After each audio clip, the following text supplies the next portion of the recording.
நான் ரொம்ப straight forward, நான் மனசுல பட்டதை சொல்லிடுவேன், அது யாருக்கு ஹர்ட் ஆனாலும் பரவாயில்ல, அதை பத்தி எனக்கு கவலை இல்லை என்பவர்கள் எல்லாம் நிச்சயமாக சிவிலைஸ்டு பீப்புளாக இருக்க முடியாது. மனசுல பட்டதெல்லாம் பேசுறது அல்ல நாகரீகம். We need filters.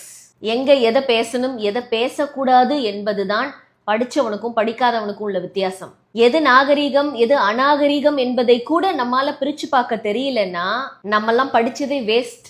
கல்வி நம்ம லைஃப் ஸ்டைலையே மாத்தி இருக்கு என்பது வியக்கத்தக்க விஷயம் அல்ல. கல்வி நம்ம ஸ்டாண்டர்ட் ஆஃப் லிவிங்கை மாற்றி இருக்கிறது என்பதுதான் வியக்கத்தக்க விஷயம்.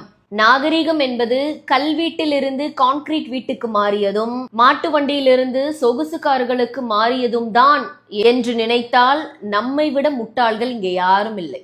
காட்டு மிராண்டிகளாக இருந்த நாம் இன்று கார்ப்பரேட்டுகளாக மாறியதுதான் நாகரீகத்தின் ஆகச்சிறந்த அடையாளம். ஆனா இன்னமும் நான் மனசுல பட்டதை சரியோ தப்போ யார் என்ன நினைச்சாலும் எனக்கு என்ன, நான் மனசுல பட்டதை தான் பேசுவேன் செய்வேன்னு எப்போதும் அடுத்தவர்கள் மனம் புண்படும்படியாக சபை நாகரீகம் தெரியாமல் நடந்து கொள்பவர்கள் யார்? இதுல எங்க இருக்கு நாகரீகம்? சோ ஸ்ட்ரெயிட் ஃபார்வர்டாக இருப்பவர்கள் எல்லாம் ரூடா தான் இருக்கணும்னு எந்த அவசியமும் இல்லை.